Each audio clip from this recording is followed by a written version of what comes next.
Here are the stories we're covering this week in the Category 5.tv newsroom. Samsung has patented a phone display that projects Star Wars-like holograms.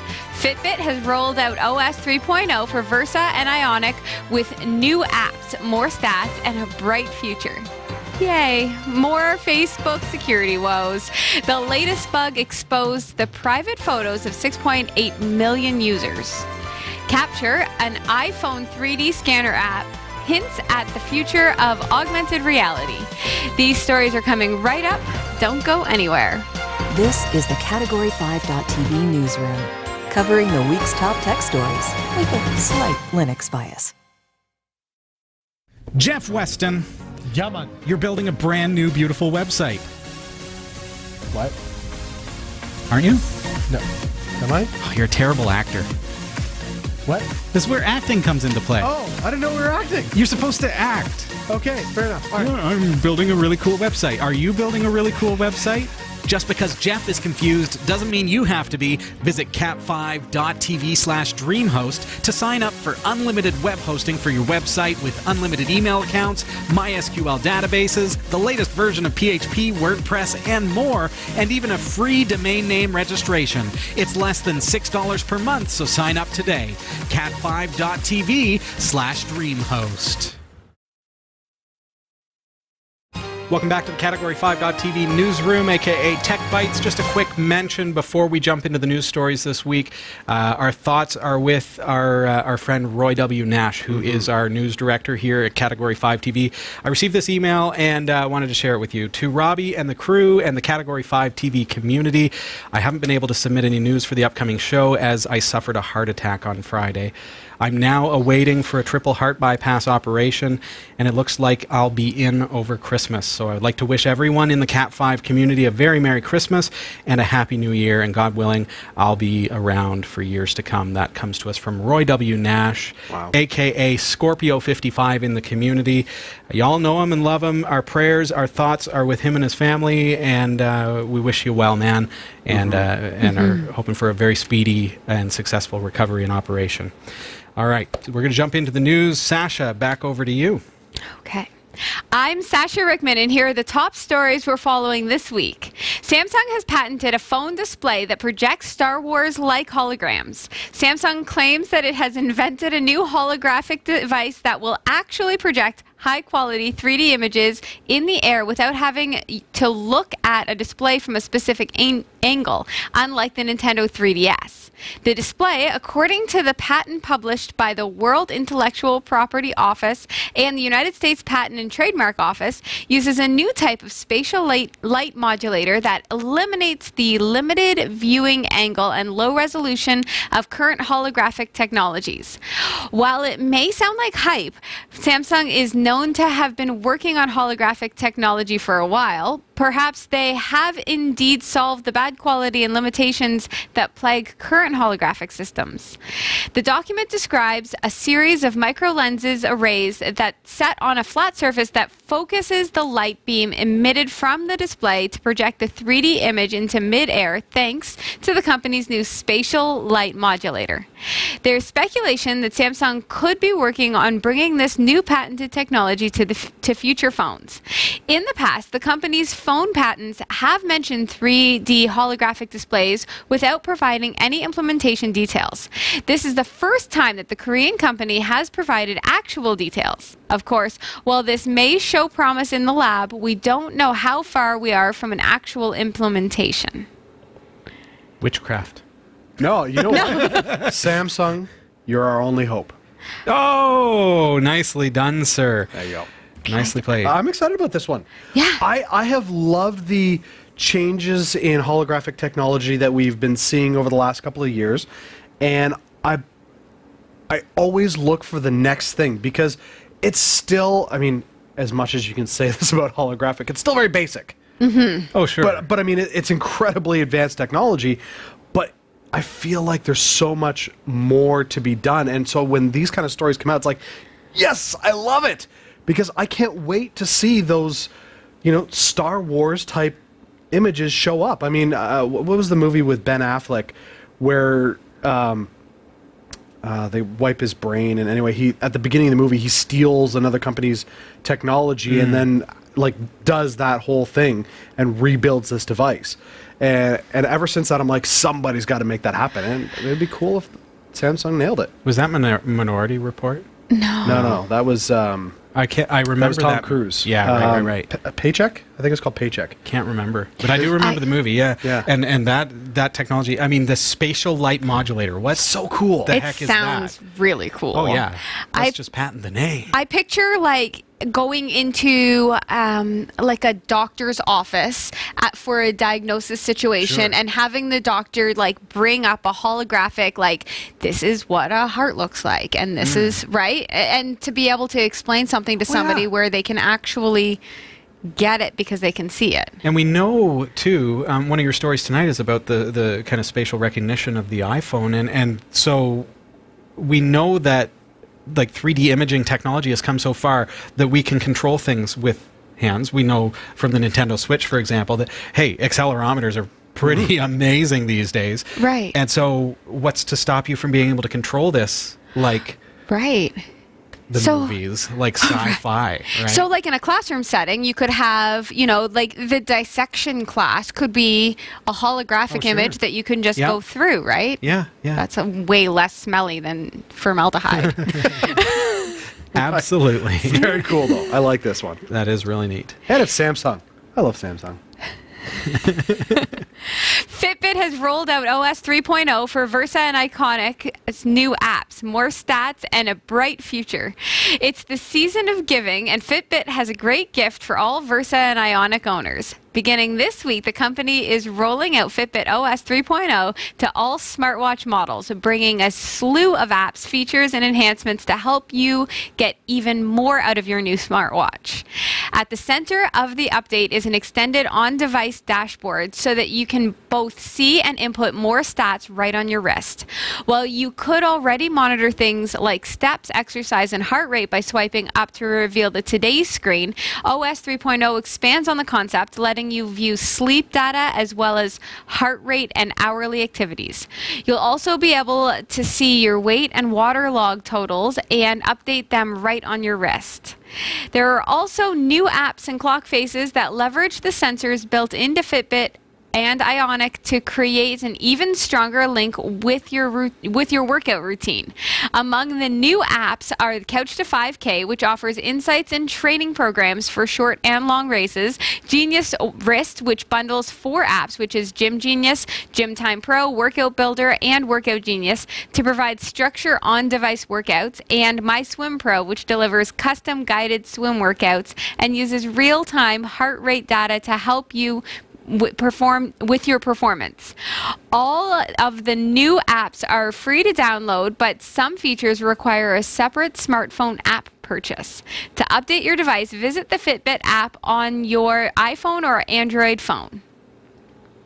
Now, do either of you use Fitbit? No. Okay. I do. Boom. I have an Ionic. Ionic, okay. Yes, which has I don't know if you can see it. Well, here, let's switch back to your close-up cam because maybe you can see my super cool. Yeah. You can maybe see it. It's a little smiley face. Oh, okay. Okay, did your watch not allow you to view your sleep patterns and all that before? So if I go, I haven't updated. My watch doesn't. Oh, great! I haven't wound it. So I have my steps.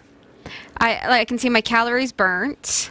I have my heart rate. Cool. You need to like walk up to the camera with that and show that. That's pretty neat. Okay, but this is, I mean, as you're going through the story, I'm like, hey, this is cool, updates, that's fun. But then when you're like, oh, you could check your water intake and your sleep patterns. I'm retaining water. Well, I'm sitting here going, okay, my watch is like 3 years old and it's a Gear Fit 2 and it's been doing that forever. Like, that's why I got this, is because I wanted to monitor my sleep.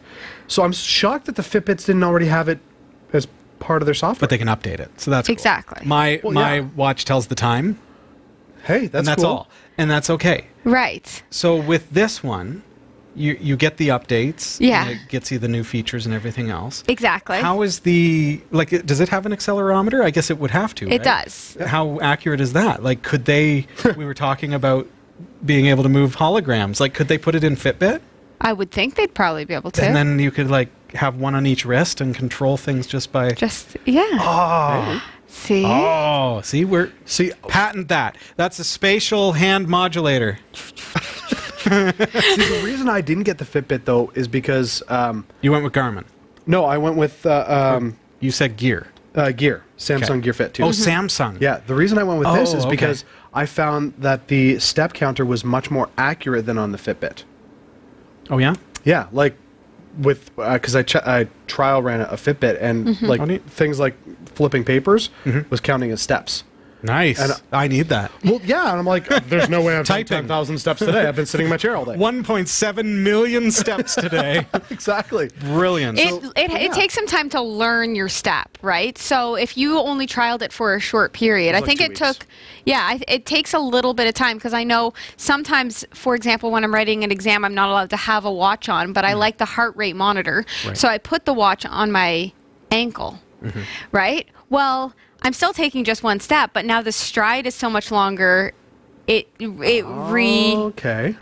confused. Ah, yes. Interesting. But you're not still, supposed to wear it on your ankle. I mean, as far as this story goes, it's neat that they're just rolling out a whole bunch of new stuff. And it's like, hey, we're update to your phone Yeah. or to your, To your watch. Yeah. I mean, that's the technology of Well, it. exactly. I'm very old school that way. Like, I do have a wind-up analog It's very watch. steampunkish. It is very steampunkish, and that's what I like. Sure. But if you're into that kind of connectivity and everything, I can see a benefit in that for sure. Mm-hmm. So have you got the update? I haven't got the update yet. I checked this morning and I didn't have it available on my phone yet. Oh, okay. But as soon as it's Like available. super current news. Yeah, exactly. Nice. As soon as I have it available, I'll update and then I will let you know. I guess presumably if folks have ordered these for Christmas gifts and things like that, then they can get that update right away, most likely. Exactly. And then you've got the latest and greatest. Right out of Christmas the box. 2.0. Well, I'll tell you the sleep log situation is what most interests me because it's the only reason why I check my Fitbit app on my phone. Everything else of interest is on my watch already. So Yep. now it just takes me away from my phone and That onto my makes wrist. sense. I didn't like that about the Google Home Mini having to check my phone for the things that were the answers to my questions. Right. So I can see how, you'd want that to be, hey, Yeah. this is supposed to show me stuff. So Exactly. So now I don't need to use my phone, and we Big know that improvement. I've been trying to That's cool. distance myself. So, there you go. Cool. Here we are. Very good. yay! More Facebook security woes. The latest bug exposed the private photos of 6.8 million users.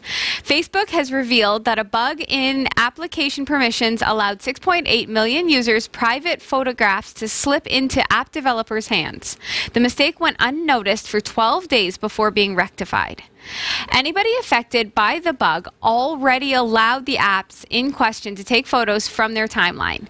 It's just that the bug then opened this up to images from Facebook Stories and Facebook Marketplace. It also allowed access to photographs uploaded to Facebook but not posted, which Facebook says are stored for 3 days until they're removed.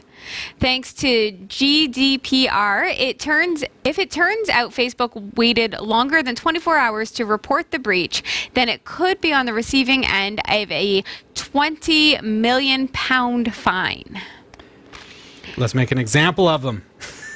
So, does anybody actually trust Facebook At this anymore? No. No. Like, I think, I mean, for years I've been saying, and I have been, well, don't put private stuff up on there.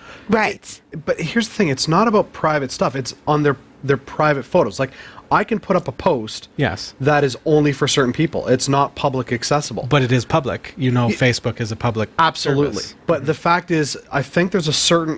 Because, I mean, when I first heard about this, I was like, okay, fair enough. I never post something on Facebook that I don't want Zuckerberg to see. Sure.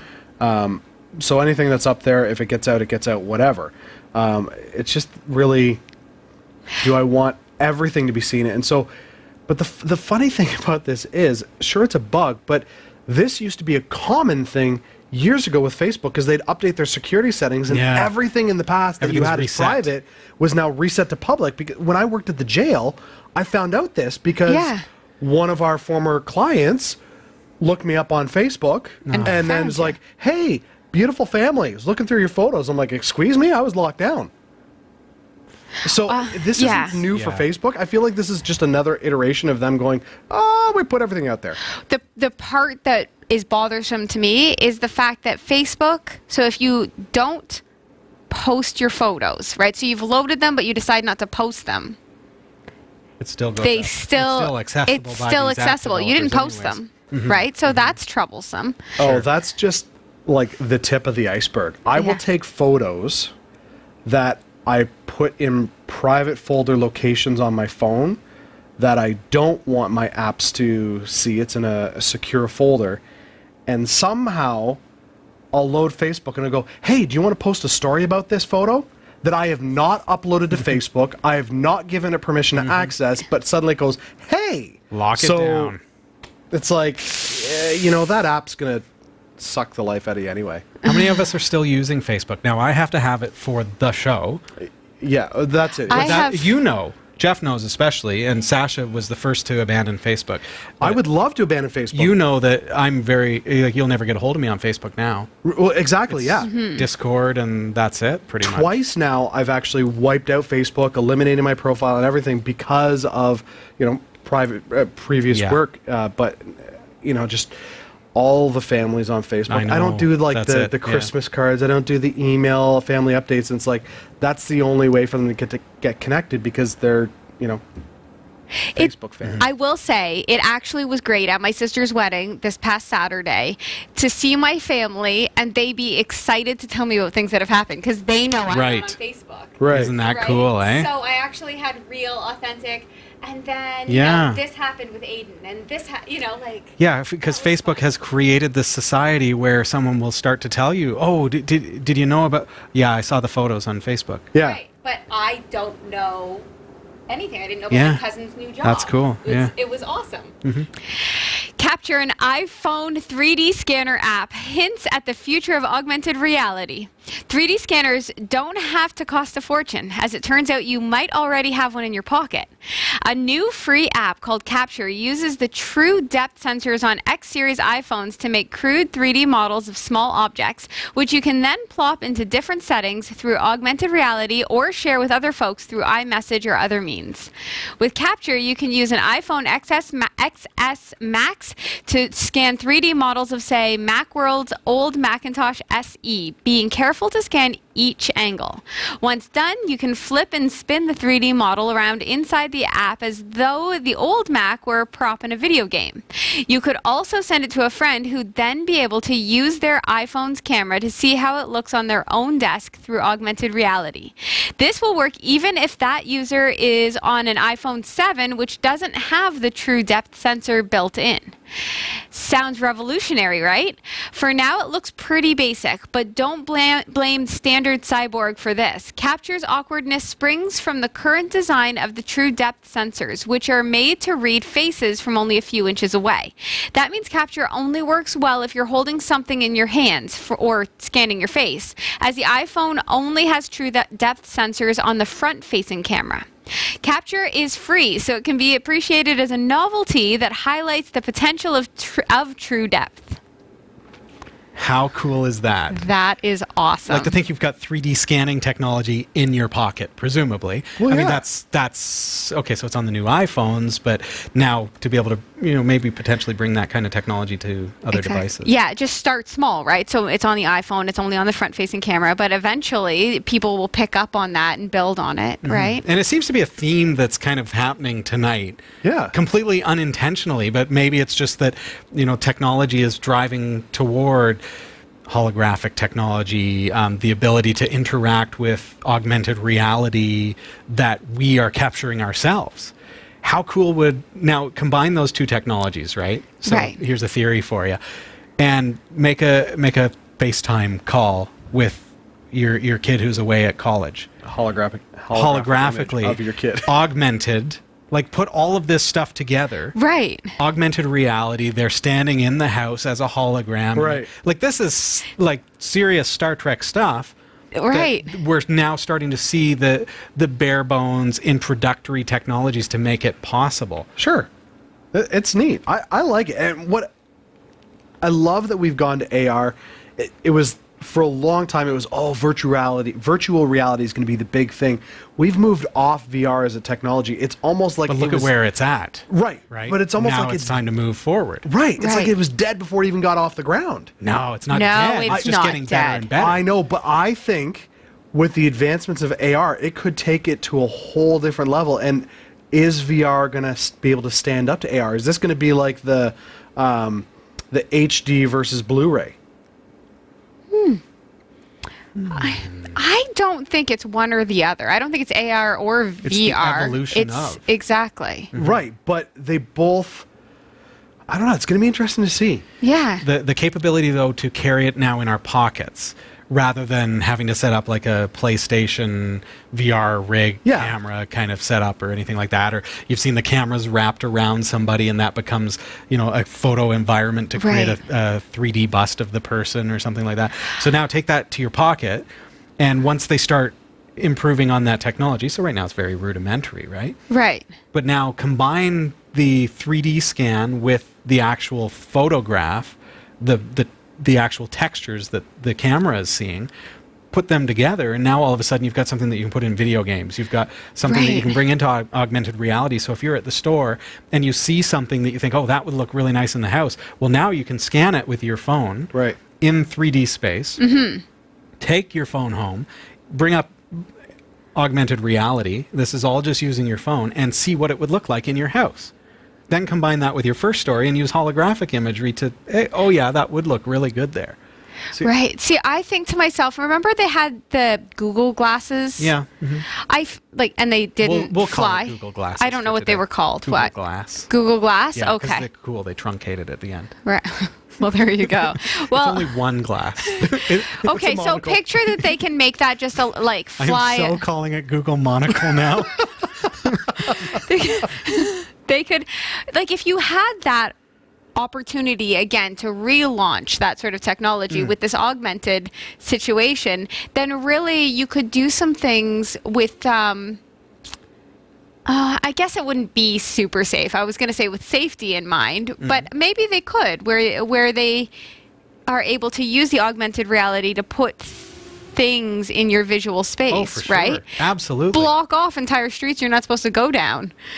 Yeah, But yeah. see, I'm thinking from the emotional support end of it. Yeah. As weird as that sounds, but like you hear of all these stories, it's like, oh, I need to bring my emotional support snake onto a plane. You know, Oh. if you can get, you know, these scans of, say, your pet, and then you build it as an augmented reality thing for you, does that provide the emotional support for people? Now he's just getting creepy. No, I'm just wondering no, To but make look how easy. it's wrong to have. No, I'm not saying it's wrong, but where people, they want to be able to connect with things that are comfort Yeah. to them. But, you know, hey, going away on a long trip, here's a scan of, you know, this one piece of whatever in my Jeff, home that gives me comfort. If it fits in my pocket now, why not just make that call and have like a face-to-face conversation with a holographic replica or an augmented reality replica at this point? Because maybe it's not something you make a call with. Maybe it's a video, like if this gets from beyond picture to video, it's a video of your dog napping or something, and it's like, I'm feeling Help stressed. me, Obi-Wan Kenobi. Exactly, You are but my here's only this, hope. you know, this augmented reality of my dog on wherever I am. You know, like I can see how this, like, So it's from a therapy okay standpoint. to replace your dog with a holographic image of a dog. No. From a therapy standpoint, stuff like that, I can see how this could be very beneficial if it's used. So many great uses. Oh, So absolutely. many It's great true. uses. Sky's the limit. I love just the potential there. But I think what we're seeing, though, and we're at this very interesting time. You mentioned Google Monocle, for example. Yes. Being able love it. So what we're now seeing is, so that was a failed technology, but they're still working on it for industry and stuff I like that. think it'll But they're relaunch. building on it. Yes. They're building on it so that, yeah, VR, it's great, but let's build on that. And so all of a sudden, now it can be something different. Maybe, you know, maybe the kids can travel to Mars. Right? Like it's going to happen. Right. They're working on Yeah. it. And when it does happen, will the technology have progressed to the point where now they can be here, like Star Trek, in a holographic form and interact with mom and dad? I love it. I have no doubt we're going to see that come to reality before I croak. Stepping stones. Stepping stones. And Yes. we're getting into this crazy, exciting sci-fi era, which is so super exciting. According to CoinGecko, here's what the crypto market looked like at 1700 hours Eastern Time on Wednesday, December 19th, 2018. Bitcoin this week is at $3,689.44 US. They lost $551.75 in the past 2 weeks. Litecoin, similarly, down $28.93 per coin, lost a loss of $5.57 USD. Ethereum is at $99.96 USD, again, a loss. Monero is down to $45.24 USD. Now, the small guys, Stellite is at 1.86 ten-thousandths of a cent, down just a little bit, as well as Turtlecoin, also with the same loss of, well, it's lost a little bit at 0.47 ten-thousandths of a cent. Remember, the cryptocurrency market is always changing, and it's always volatile. Thanks for watching the Category5.tv newsroom. Don't forget to like and subscribe for all your tech news with a slight Linux bias. And for more free content, be sure to check out our website. From the Category5.tv newsroom, I'm Sasha Rickman. I'm Robbie Ferguson. And I'm Jeff Weston.